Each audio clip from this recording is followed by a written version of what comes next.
to Gabby. What does the right to independent living mean to you? I mean, also for me, the most important thing for every human being is that you have the autonomy to live a life that you want to live. Okay.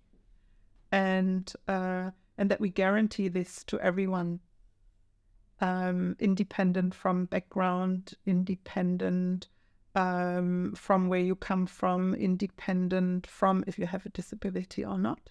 Yeah. So that we provide good public services for that.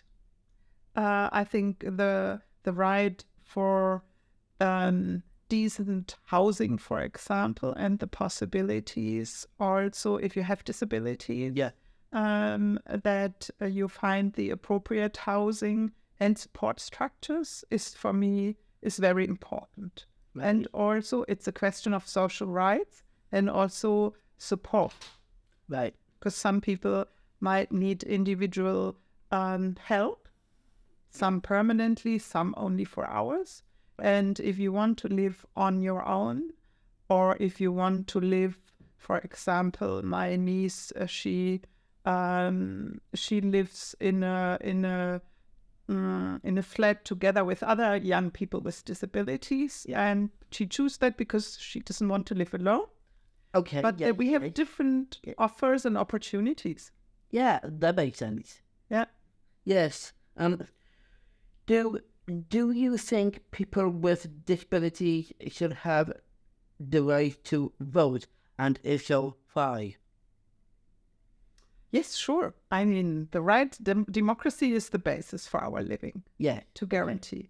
So at the beginning, we excluded a lot of people from democracy. We excluded women first, thought, why should they vote? We did overcome this. And also it took a bit longer to understand also, on one hand, for the active and passive right to vote, that we need also special support here, on one hand, but also to realize that it would be an advantage for our societies and democracy to have everyone involved. We realized this with women, but also now that we say, and we did it in the last reform of the Electoral Act, that we said, okay, on one hand, we need to provide much better structures so that people with disabilities can participate in votes, but we need to do much more to have them also as candidates. Yeah. Right. How does your work as an MEP affect the lives of people with disabilities? Yeah, I mean, I work in the employment committee. So, for example, if you look at the coordination of economic policies, if you look at the European semester, it was our work here also to say when we do social benchmarks to see how we develop, that we now also have one on people with disabilities. We see that the barriers to enter the labor market are much higher. Yeah. So we also need special support for that. Yeah. We discussed a lot in the employment committee the disability strategy. For example, one of my parts was to say we also need fair, decent minimum wages for people working with disabilities, and also if we have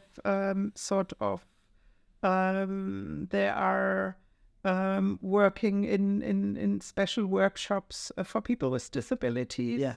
And also, as I said, in the Committee on Constitutional Affairs, so the electoral law to address this. Also, I was also rapporteur on the treaty changes.